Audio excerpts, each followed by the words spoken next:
And welcome back to Across the Board with Ian the Colonel here on hawkradio.org and acrosstheboardradio.com. Now, we get a lot of albums sent to us by labels.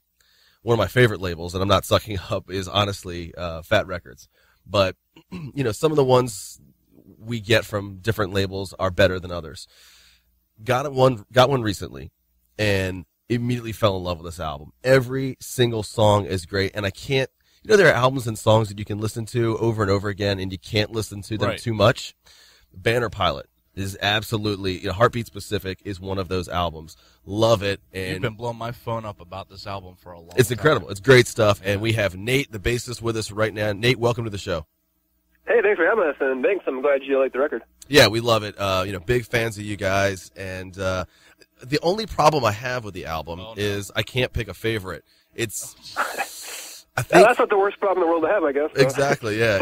Sorry about that, though. I think it's Redline. I think Redline's my favorite, but Alchemy is second to that. I just love both of those tunes. What about you? Do you have a favorite on there, or just everything you love? Yeah, there's a couple. I think more just for us as a band, I like the songs Isolani and Division Street, because to us those are kind of just different songs for us. So it's kind of fun to do something a little different and to write and record that, so that's more of a personal thing. But okay. I'm kind of the same way. I mean, there's definitely songs when we're kind of wrapping the record up and getting ready to record, we had extra songs, and we ended up dropping 2 or 3 of them, and those were the songs that I would have been like, kind of take it or leave it. So I'm glad that we got rid of those, and what we ended up with, we were all happy with all the songs, so that's kind of cool. Yeah, you did a great job with that, I'll tell you. Thanks. Now, again, we have fans listening all over the world right now. Obviously you can get the album anywhere, Heartbeat Specific, but where can they see you guys on tour and keep up with you? What's going on with Banner Pilot in the next few months? Yeah, sure. We're going out west in late January. We haven't been out there. We were out there briefly in 2010, but we haven't done a full tour out there since 2008, so it's been a while. So we'll be hitting up Seattle and Portland and then down through California to Vegas. So that'll be late January, early February. We're doing some stuff in the Midwest, like Chicago and Madison, Fargo, and so on in March. And then that's what we have booked and announced right now, but we'll be doing some more stuff in the spring and summer, and we'll definitely be going, I think it's safe to say, to Europe next year at some point. I just don't know when yet.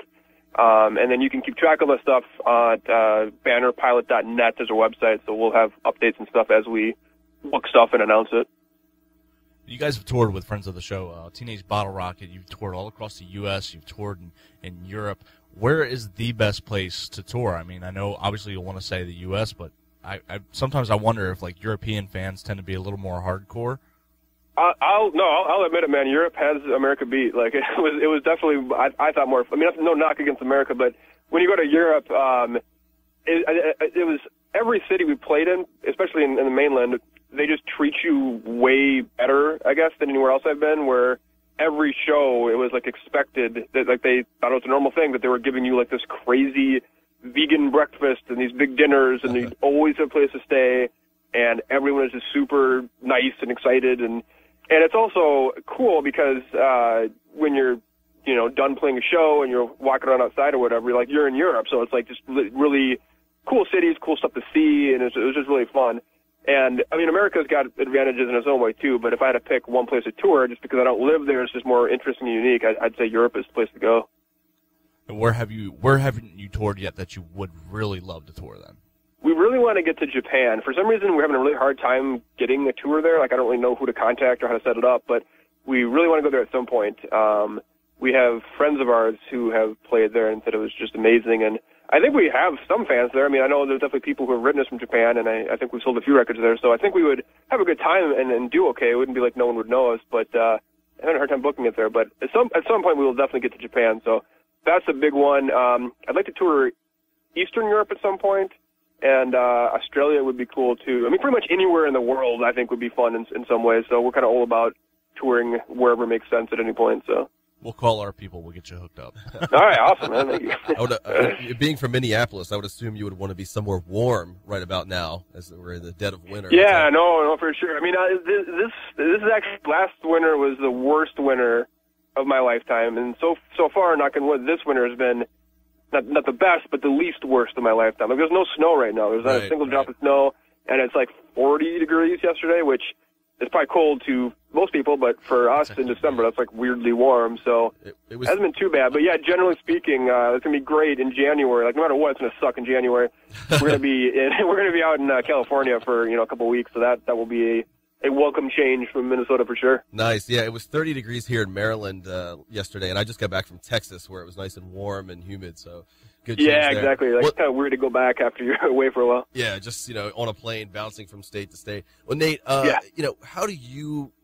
I mean, you're so busy. How do you stay focused on one project at a time? Because somebody like you're a guitarist in Gateway District and Off of Their Heads. You're bassist, obviously, in Banner Pilot. You write. In fact, you just came out with what You Idiot is the compilation of your zines, correct? Yeah. Yep. Exactly. Okay. Yep. So you do all of that, but you do them well. That's the thing. You don't just do them; you do them well. How do you stay focused on each project? Well, I guess I don't know. Like for me, for like Gateway District, for example, is a lot less intensive. Like right now, we're writing a new record, and it's cool, but it doesn't really occupy that much of my time, because for that band, I pretty much just kind of like help out with song structures and write guitar leads, so it's really not that time consuming. But for the things that are time consuming, like Banner Pilot and writing and stuff like that, I don't know, I just try to like basically, for either thing, I just kind of try to throw a bunch of stuff against the wall, like just kind of not agonize over it, sit down and write music or write whatever for say 2-3 hours in a random night, and just throw it out and then forget about it and go back in a week or whatever and look at it, and most of it will suck, and you get rid of that and kind of keep doing that until you basically get down to what at least seems good, and whether that actually is good, it seems good. And that for me has been the best method for doing it, is you don't get like, oh, I gotta write a new record or I gotta write a couple chapters or something. You just do it and keep on whittling away until it gets good. And I find at least it's kind of fun that way, because then you're not really, I don't know, you're not getting too worked up about it, and you kind of like recognize you're going to be putting out stuff that's bad, but you'll get rid of it later. And right. I don't know, it seems to work pretty well. So I guess it's never been too stressful or overwhelming or anything. Okay, again with Nate, from the bassist from Banner Pilot, here on Across the Board with E and the Colonel. Nate, you guys signed with Fat Wreck back in 2009. You were with another label, obviously, before that. What has that meant to you, signing with Fat Wreck, and how has that relationship been with Fat Mike and the guys over there? We've had several bands from Fat Wreck and Strung Out coming up on the show as well. What's it like to be with that label? Yeah, it's been amazing. I mean, that's definitely from the beginning of the band. That was kind of a goal. Like if we can find any one label in the whole world, that would be the label we'd want to be on. So it's been pretty amazing that actually happened. Like the odds of that happening seemed pretty slim when we started. So it's really cool that actually worked out. And that's a label. I mean, I literally have been listening to bands on that label since I was 13 years old. So it was really cool to actually be a part of that family or whatever. And the cool thing, too, is like obviously they've really done amazing stuff for our band. I mean, we definitely have gotten around a lot more than we would have without their help. But it's been really fun just to just become friends with everyone on that label. Like everyone we've met who works there has just been super awesome, super helpful, and they're just really cool people. So like whenever we play a festival or something, they'll come out there. If we're in San Francisco, we can go to the office, and it's just fun hanging out with them. So it's really cool to have become a part of that. So it's been awesome. Again, the new record is called Heartbeat Specific. How does this differ from Collapser? That's an album pretty much you can milestone to. You can compare against. How does this album compare? What's different about it? At first glance, I'd say there's not a lot different, which I don't think it's a bad thing. I think like whenever you're trying to, I think any band trying to like kind of follow up a record, you have kind of two. I wouldn't say bad, but the things that usually fall is like either a band will try to like exactly replicate their sound because like, well, that worked last time, let's do it again, and or they like, well, we got to do something totally different. We got to like throw out the playbook and do something totally different. And usually that approach sucks. Like usually a band does that and they try to like, well, let's add some strings and we're gonna add a flute in this part and like let's just change it up, whatever. And it usually is just terrible. And then the next record, they well, we're gonna go back to the basics, back to our roots or whatever. And then the other option, we just do the same thing every record, unless you have a great formula, it can get old. So, right. But that's usually a little bit safer and usually better. I prefer it when bands have a sound and kind of stick to it. So we try to basically just like nudge it a little bit different in one direction, but be like immediately recognizable as a Banner Pilot record, and nothing that's like weird or different for the sake of being weird or different. So I'd say the differences for Collapser are stuff that you might have noticed, but for us, it's like we did a couple songs in drop D tuning. Some of the songs a little bit longer. We added some different styles, I think, of like drumming and some different guitar stuff. But it's nothing that's gonna be like, whoa, what are these idiots trying here? Like, it's all stuff that still like makes sense for a Banner Pilot song. And you still get the criticism a lot, which is totally fair. That all other songs sound kind of the same, but I think that's okay. I don't mind it that we all kind of have the same basic sound. Like I usually kind of compare it to like a restaurant. Like we're like an Italian restaurant where if you walked in there and every single meal, the only thing we offered was spaghetti and meatballs or something, then it would be kind of ridiculous. Right. What I hope we're doing is like we're offering just like different dishes of Italian food. You know what I mean? Where like it all kind of makes sense, but it's a little bit different. And then if you're someone who's like, well, God, why don't these guys have Japanese food? I wanted sushi. I walked in there. It's like, well, you shouldn't expect that from us. We would, if we tried that, it would be awful and inedible, and you should just walk in the street to somewhere else and get it, and like, we'll just stick to what we can sort of do okay, pretty much. Well, I'm going to have to respectfully disagree with you. I don't think every Banner Pilot song sounds the same. There are plenty of bands like that. There are a lot of bands that have a formula and have stuck to it. But I like what you said. That makes sense. It could be like all Italian food and then just different styles of food. So I like that for other bands. But for you guys, I think the songs are distinctly different, and that's one of the things I love about you guys. So many bands, like I said, have fallen victim to sounding the same, especially punk bands for some reason. And I'm actually learning guitar and bass at the same time right now, and there are a couple Banner Pilot songs I've been trying to play along with you there. So I'm not good yet, but it's a good challenge. It's a lot of fun. Nate, let me ask you, if you know the world is going to end in 5 to 10 minutes, like a lot of people say that's going to happen next year anyway, right? But the world's going to end in 10 minutes or so. What is the last song that you want to hear or perform? Yours or anybody else's, but the last musical notes you want to hear or perform. I guess I'd probably like maybe get some friends together and perform some like totally ridiculous song, maybe like "Baby Got Back" by Sir Mix-a-Lot or something. just to kind of revel in the absurdity of the world ending and just have like a really bizarre soundtrack to everyone as they're looking for the sky. Like, it'd be kind of funny. That's definitely a different question, different answer than we've gotten before. You've mentioned also about who you've toured with and how much it's been a dream come true to be able to be with Fat Records. But who are some of your influences? When you were growing up, you're listening to and you're going, this band means so much to me, or this musician means so much to me. Yeah. It was definitely, for me as a kid, I listened to some music when I was really young, but I didn't actually get into music until I got into punk. So when I was 12 or 13, I was into say Dead Kennedys and then Screeching Weasel. And those were really important bands to me as a kid.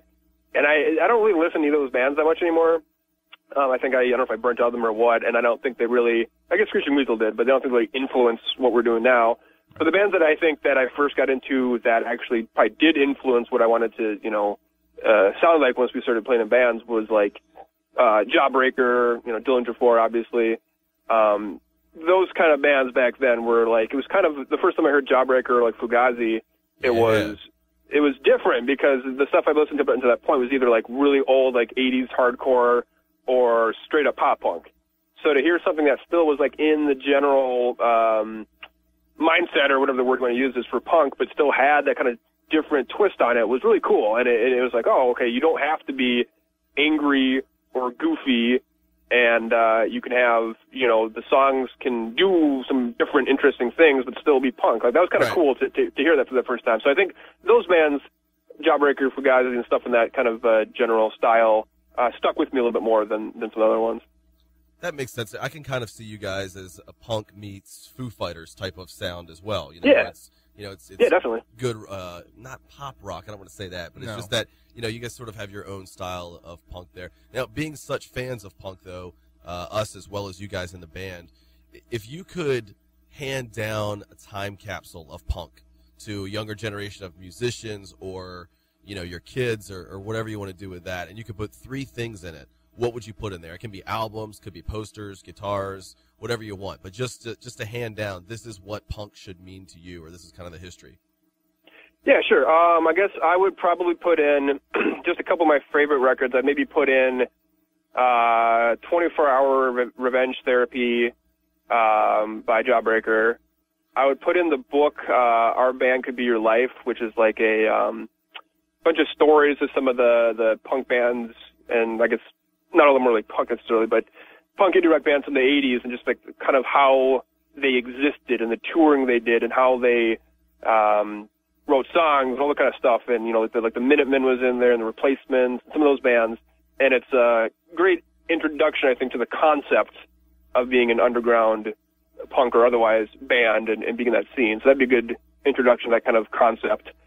And then, I don't know, maybe I'd like load a bunch of YouTube videos or something of bands playing, like everything from G.G. Allen to Green Day, stick it on a flash drive and throw that in there too.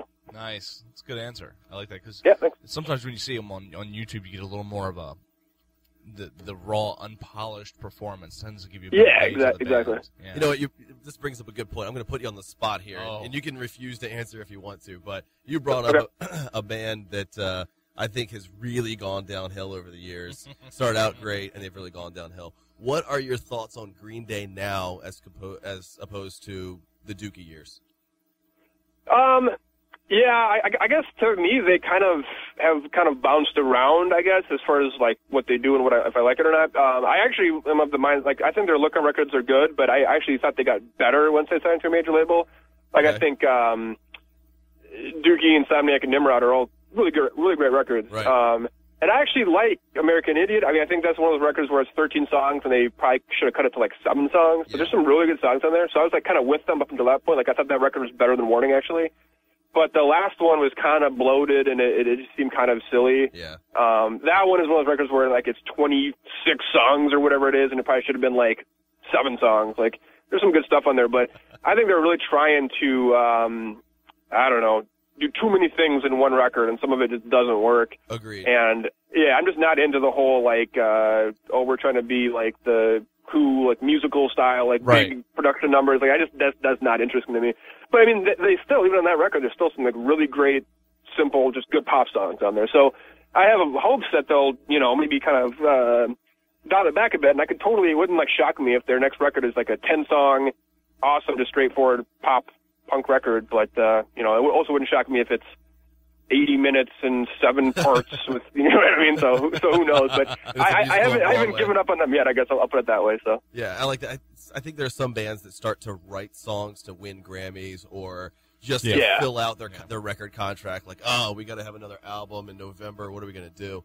You know, that kind of thing. And again, man, I've always wanted to write a rock opera. Yeah, right. right, exactly. Like My Chemical Romance did that kind of thing. But I heard that was a good show. I didn't see it. But in any case, that's another thing that I love about Banner Pilot, that you guys don't do that. You know, it seems when you come out with an album, it's well thought out. And again, I can listen to it in any mood. I can listen to every song. And you forced me to choose. Thank you, man. It's a hell of an album. So again, thanks a lot. Appreciate it. Heartbeat specific, big fan. And again, not just saying that. I just pulled it out of my CD player to bring it in, you know, for the show and everything. Yeah. So big fans of you guys. So Nate, you know, what else can you tell us? You know, we'll go ahead and wrap it up and get you out of here. I know you're busy, but you know, what else can we look forward to? I know you said you're going on tour in Europe. New album. Yeah, we're going to be doing touring. I mean, I just started working on some new songs. I think probably won't be a new record next year. It's probably a little too early, but we're definitely working on new stuff already.